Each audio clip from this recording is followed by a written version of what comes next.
매주 월요일 주말 사이 뉴스들을 정리하고 주간 이슈를 미리 살펴보는 주간 이슈 먼데이 시간입니다.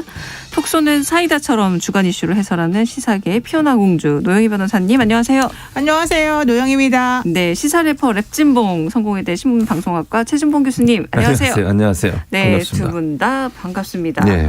네, 오늘 뜨거운 주제인데요. 영장 오면 유는 죽어 김만배 녹취록 추가 공개라는 키워드가 있고요.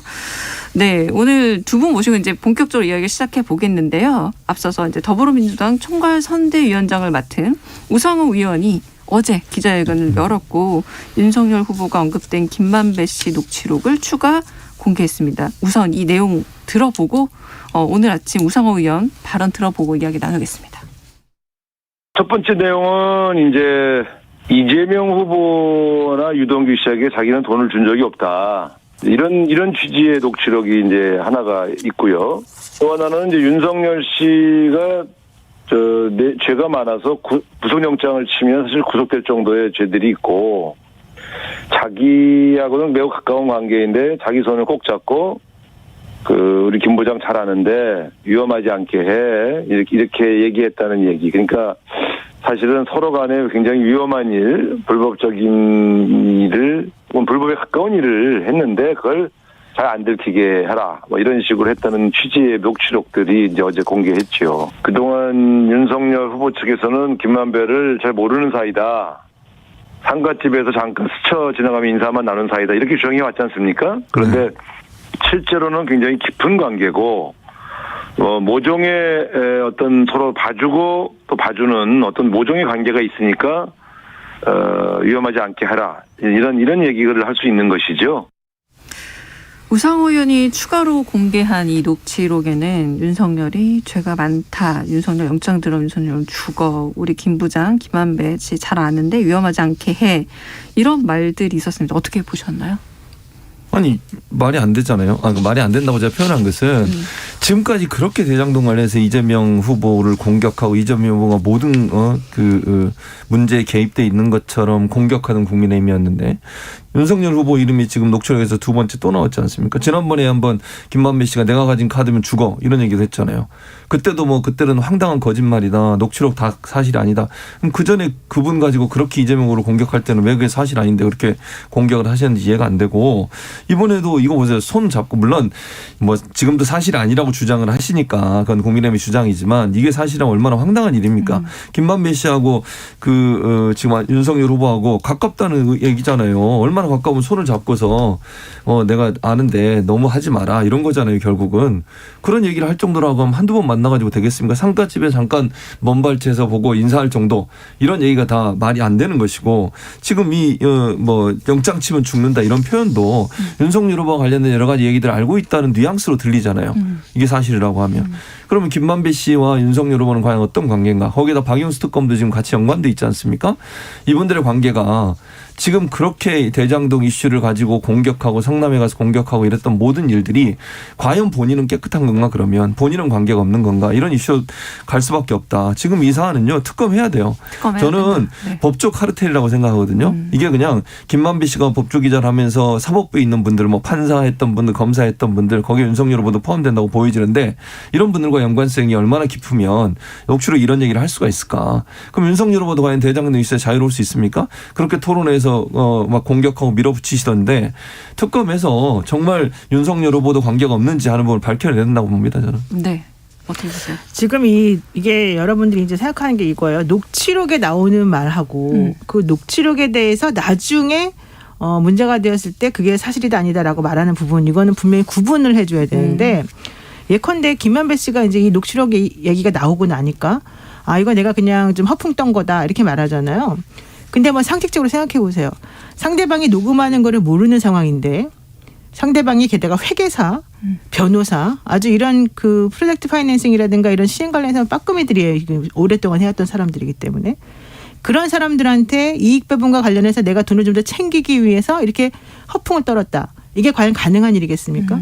그러니까 녹취를 하는 걸 모르는 상태에서 서로 간에 주고받는 그 말의 진실성이 있을 가능성과 나중에 문제가 생겨서 지금 대선 후보까지 나와 있는 이 사람에 대한 얘기가 나온 것을 본인이 뭔가 조금 본인도 좀 살아야 되니까 그런 것들을 생각하면서 아 이건 그냥 내가 뻥이에요 이렇게 말하는 것하고 두 가지를 비교해 봤을 때 어떤 게 더 진실일 가능성이 있겠느냐.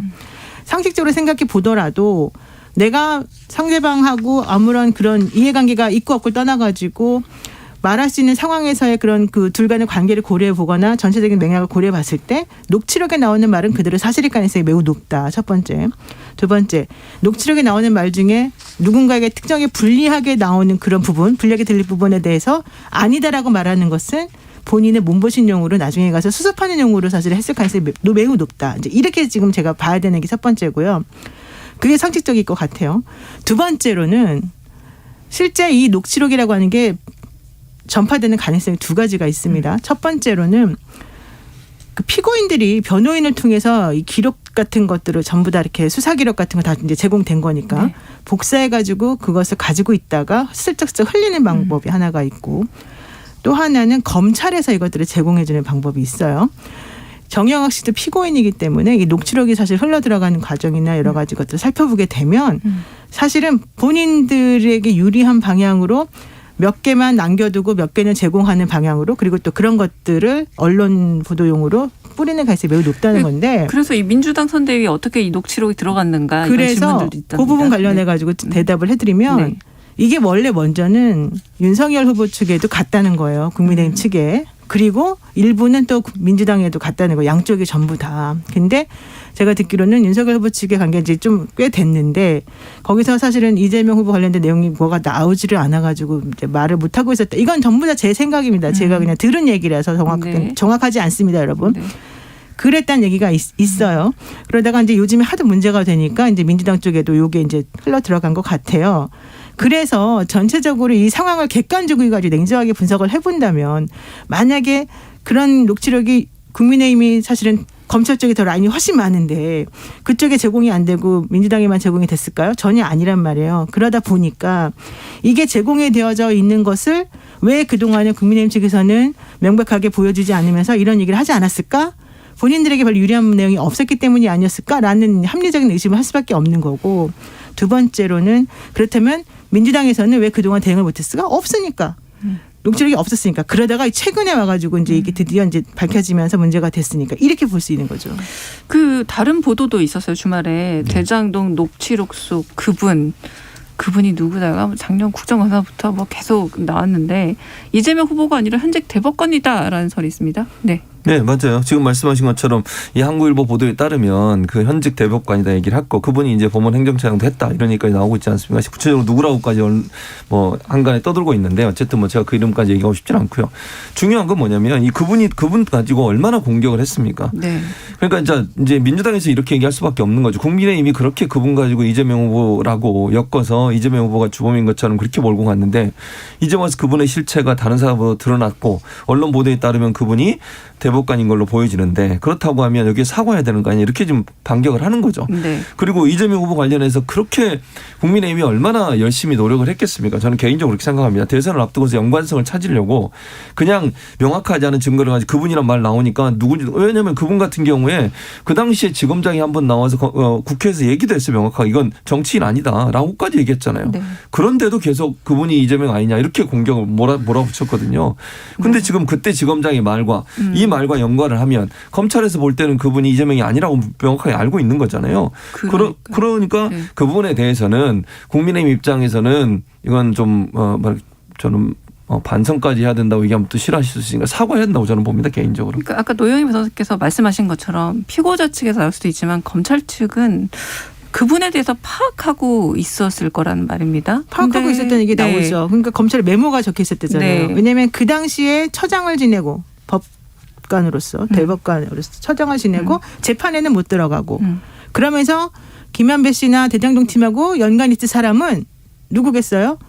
성대에 나왔 지금 이 그 얘기되어지고 있는 이제 조모 대법관 같은 경우는 옛날에 덕수상고 아주 되게 공부 잘하는 사람들 가는 근데 이제 증권이나 금융 쪽에 엄청나게 노하우가 있는 그분이란 말이에요. 게다가 이제 성대 라인이라고 좀 알려졌어요. 성대법대 나오셨으니까. 사실은 이 라인들이 전부 다 지금 성대 쪽 라인들이라는 얘기잖아요. 그렇다면은 그 얘기되어지는 사람들 중에서 딸도 있고 처장도 했고 그다음에 뭐 성대도 나왔고 이 사람들하고 연결될 수밖에 없는 사람들을 찾아보면 몇 명 안 나오고 바로 그렇게 해서 추려진 사람이 물론 그 이름은 명확히 안 났지만 거기에 쓰여진 그 이름일 것이고 실제 녹취록에는 그 이름이 안 나온다 하더라도 녹취록을 확보한 검찰이 당연히 물어보겠죠. 피고인들한테 혹은 피의자들에게 이거 도대체 누구냐. 그러면은 검찰의 협조적인 사람들이잖아요. 정영학 씨라든가 이런 사람들. 남욱 씨도 사실은 협조적이에요. 이런 분들이면 당연히 얘기를 해주겠죠. 여기서 말하는 그 사람은 그 사람이다라고. 그래서 그거를 거기다 적어놨겠죠. 그렇지만 그 이후에 실제 그들과의 연결관계가 얼마나 됐는지는 잘 모르니까 혹은 내지는 그것까지 확대시키기는 어려우니까 거기서 멈췄겠죠. 그래서 사실 이거 확인해보기 위해서는 그 녹취록에 나와 있는 뭐 진짜 딸을 통해서 무슨 빌라를 사줬는지 안 사줬는지 확인하면 다 나와요. 그리고 지난번에 뭐 김태년 의원한테 돈을 줬네 안 줬네 하는 얘기도 그 배모 씨라고 하는 기자한테 물어보면 정확히 다 나오는 거예요. 그런데 그러니까 수사를 안 했다고 볼 수가 없고 수사를 했는데 결과적으로는 나오는 게 없으니까 거기서 끝냈다라고 보는 게 맞아요. 원칙적으로. 여기도 마찬가지로 저는 봅니다. 그래서 이걸 복잡하게 만들어내고 의문을 제기하는 쪽에 자꾸 말을 맞춰주다 보니까 말이 이상해지고 꼬여지고 이렇게 되는 거라고 저는 생각을 하고 이거는 심플하게 봐야 된다. 녹취록에 나와 있는 그 말은 사실일 가능성이 매우 높다. 그리고 그것들을 검찰이 확인 안 했을 리가 없다. 이렇게 보는 게 맞죠. 근데 그분으로 지목된 지금 말씀하신 아니라고 그 하죠, 대법관은 당연히. 의혹을 부인하면서 김 씨 알지도 못하고 만난 그렇죠. 기억도 전화번호도 없다. 이건 그냥 뭐 당연한 수순이다 이렇게 보시는 겁니까? 그분 입장에서 그렇게 말할 수밖에 없는 거예요. 내가 뭔가 도와줬다. 사실 연결관계가 그렇게 썩 좋아 보이진 않거든요. 그러니까 도와줬다 할 수는 없죠. 뭐 본인 이름 안 나왔으면 당연히 부인하죠. 누가 그걸 내가 맞다 이렇게 얘기할 사람 누가 있겠습니까? 네. 그러면 이제 더불어민주당에서는 대장동 몸통이 이재명 후보가 아니라 윤석열 후보일 가능성이 있다라고 이제 공세 수위가 끌어올려졌습니다. 근데 남욱 변호사가 귀국 후에 김만배, 유동규 그리고 정영학과의 사자 대질 신문에서 또 그분은 유 전 본부장이다 이런 취지로 진술했다라고 하더라고요. 이건 또 어떻게 봐야 됩니까? 그러니까 제가 볼 때는 이제 네 분들이 서로 지금 그 진술한 게 달라요. 네. 그러니까 막 일치하지가 않아. 제가 볼 때는요. 자기들에게 유리한 대로 자꾸 이게 뭔가 이용하는 것 같아요. 제 개인적으로 그렇습니다. 그러니까 이 피의자들 4명이 수사받는 과정에 본인의 죄를 좀 줄이고 가능한 한 다른 사람에게 좀 떠넘기려는 의도가 있는 것 같고 그러다 보니까 서로가 서로에게 물고 물리는 관계가 되지 않았나. 그러니까 이 말도 사실은 믿을 수가 없다고 저는 봐요. 그러니까 물론 유동규 씨가 될 가능성을 전혀 배제할 수는 없겠죠. 그러나 지금 이 김만배 씨하고 유동규 씨 4사람 정영학 씨까지 4사람 얘기하면서 유동규 본부장은 취지로 얘기했던 것은 어떤 형태로는 본인한테 유리한 한결을 만들려는 진술일 가능성도 있다는 거죠. 그러니까 증거가 저는 필요하다고 보거든요. 개인적으로. 네. 그러니까 지금 상황에서는 뭐 저는 개인적으로 그분이 누구다고 확실히 얘기할 수는 없지만 지금 나오고 있는 여러 녹취록의 내용들을 보면 그 대법관이라는 분도 그중에 후보군 중에 한 분 들어가는 건 분명히 보인다 이렇게 봅니다. 네. 그러니까 거기서 말하는 그분에 대한 남욱 변호사의 말은 어떻게 봐야 되냐면 사실 남욱 변호사는 유동규 본부장과 별로 안 친하다 그랬어요. 제가 접견 갔을 때. 그리고 친한 사람은 김만배 씨라고 말했어요. 그러니까 본인은 여기 이 대화의 사실은 당사자가 아니잖아요. 당사자가 아닌 상황에서 그 얘기를 듣고 이제 본인이 추측을 한 거죠. 근데 상식적으로 생각해 보더라도 지금 문제의 발단이 왜 생겼냐면 유동규라고 하는 핵심적인 사람이 사실은 모든 걸 핸들링할 수 있는 그런 권한도 가지고 있는 사람인데 이렇게 수많은 이익이 난 이 화천대유 사건에서 아무런 돈도 안 먹었을까? 사실 그게 일반적으로 생각할 수 있는 의심이잖아요.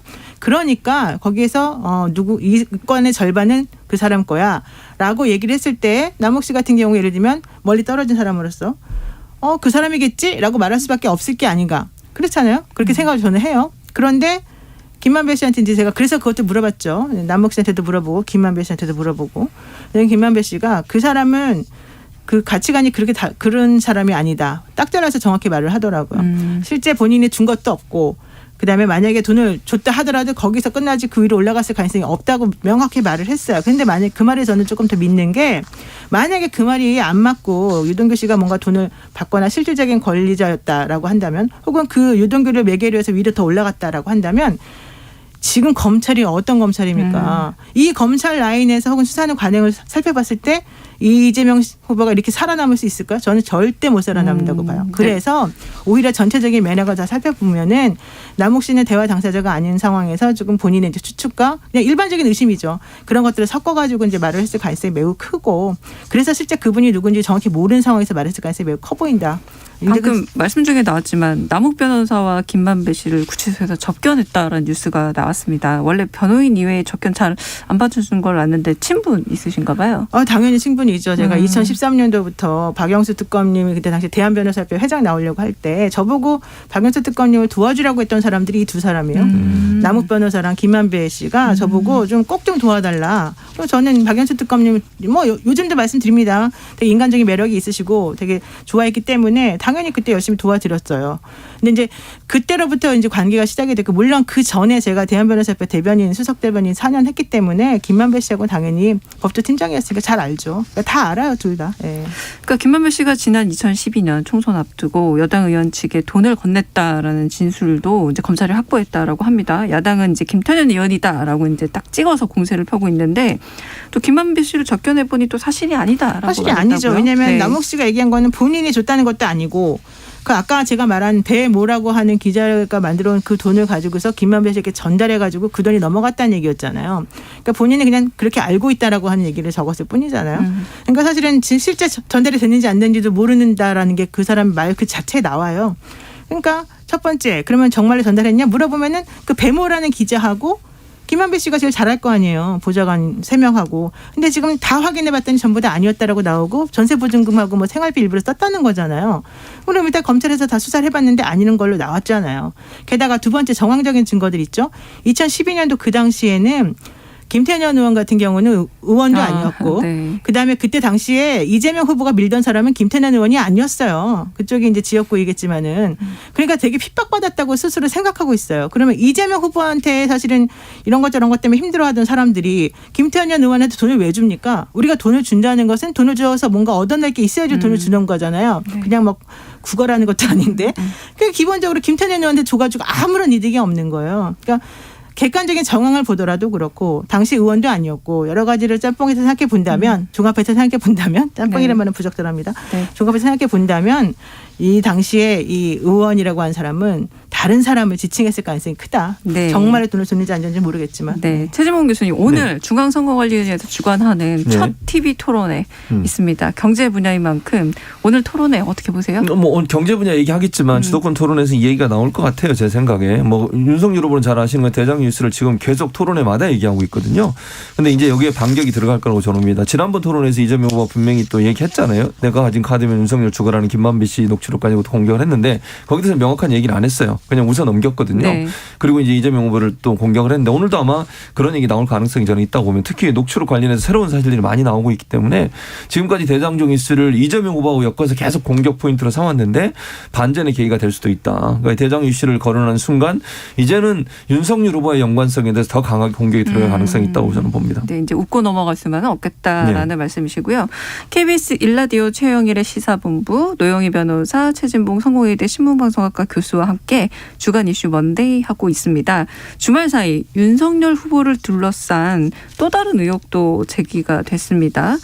네, 2020년 MBC가 채널A 검언 유착 의혹 보도를 하기 3시간 전 리포트 내용이 전부 다 유출이 됐다. 이런 말인데 1년의 과정 이 채널A 그때 검언 유착이라고 우리가 불렀죠. 검언 유착 의혹이 있었는데 정리된 게 아닌 듯합니다. 네. 사실 제가 대변인을 했었기 때문에 변협에서 이 배모 팀장님하고 되게 친했어요, 사실은. 그래서 배모 팀장하고 음악회도 같이 가고 우리가 정말 다른 모임을 가지고 이럴 정도였는데 그분이 성격이 되게 조심스러워요. 근데 이번에 검언유착 관련해서 녹취록 나온 것을 보고서 이 사람 성격상 이런 말을 했으면 이건 이렇겠구나라는 추측이 가능해요. 근데 제가 추측을 지금 사실은 상당히 하고 있는 상황에서 함부로 말하기는 좀 곤란하지만 어쨌든 거기 나와 있는 녹취의 워딩을 좀 혹은 카카오톡 문자 이런 것들을 확인해서 보자면은 한동훈 음성 그대로라는 그 말이 그대로 나오거든요. 게다가 그 당시 방통위에서 처음에 채널A가 취했던 태도, 그 당시 이 상황을 둘러싼 여러 가지 일련의 급박하게 번져갔던 상황들 이걸 다 종합해 보자면 아무래도 조금 의심이 많이 간다. 이렇게 생각이 듭니다. 네, 민주당에서는 윤석열 후보에 대해서 이제 검찰공화국에 대한 선포했다면서 공세 중인데 윤석열 후보 지난 금요일 유세 들어보고 이야기 이어가겠습니다. 이 사람들은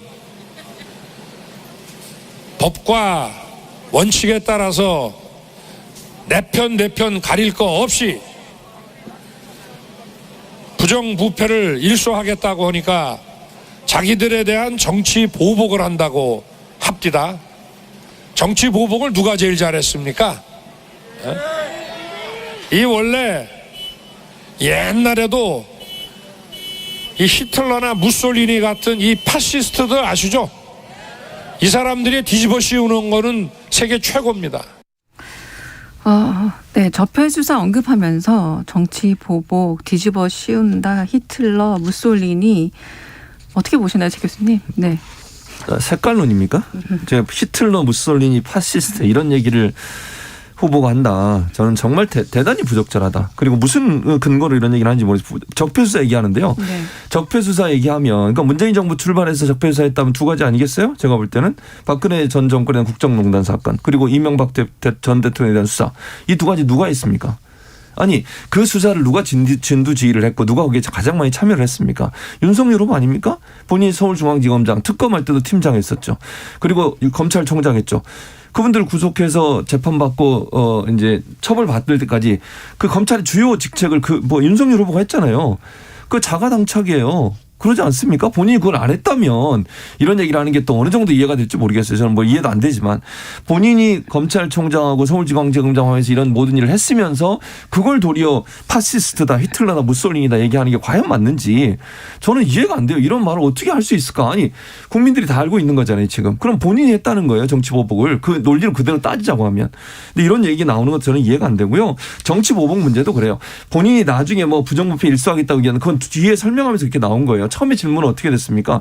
문재인 정부 적폐 수사하겠습니까? 해야죠, 뭐 돼야죠인가? 그렇게 3번 얘기했잖아요. 그때 그럼 얘기를 했어야죠. 만약 부정부패가 있다면 수사하겠습니다. 이랬으면 문제가 없는 거 아니겠습니까?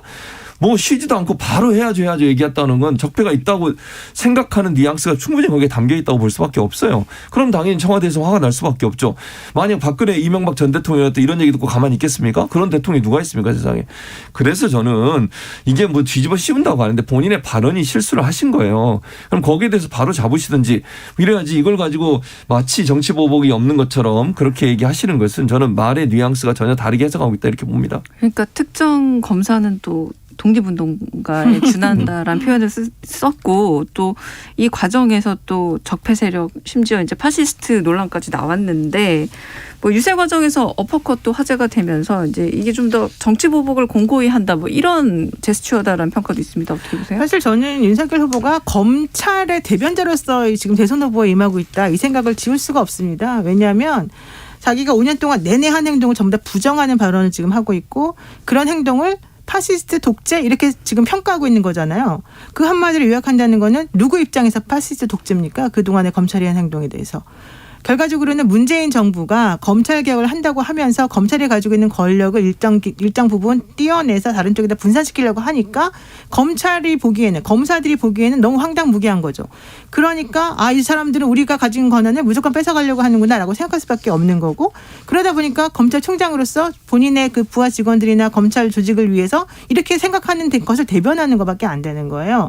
그런데 본인은 검찰의 대변인으로 나온 게 아니라 대한민국의 대통령 후보로 나왔으면 전체적인 측면에서 이걸 종합적으로 균형 있게 봐야 되는 거잖아요. 근데 그런 거에 대한 인식은 없고 검찰을 개혁하겠다라고 하면서 이 대통령이나 정부가 행한 것이 전부 다 싫으니까 난 이거를 전부 다 우리 검찰을 이렇게 망가뜨린 사람으로서 보복해주겠다라고 하는 말로밖에 사실은 안 들려요. 그래서 이거는 매우 위험하고 매우 부적절하다. 이게 이런 시각이 만연하면요. 검찰은 뭘 가지고 있습니까? 수사권, 기소권 이런 것들. 물론 지금 좀 분리됐다지만 네. 대통령이 된다면 본인이 다 환원시키겠다는 거잖아요. 그럼 그걸 가지고서 어떤 식으로 정책을 펼칠지가 너무 눈에 보여서 이건 매우 위험하다 이렇게 생각이 듭니다. 네, 이 논란은 쉽게 잠재워지지 않고 계속 이어질 듯합니다. 네, KBS 1라디오 최영일의 시사본부 노영희 변호사 최진봉 교수와 주간 이슈 먼데이 함께했습니다. 오늘 말씀 감사합니다. 네, 감사합니다. 고맙습니다.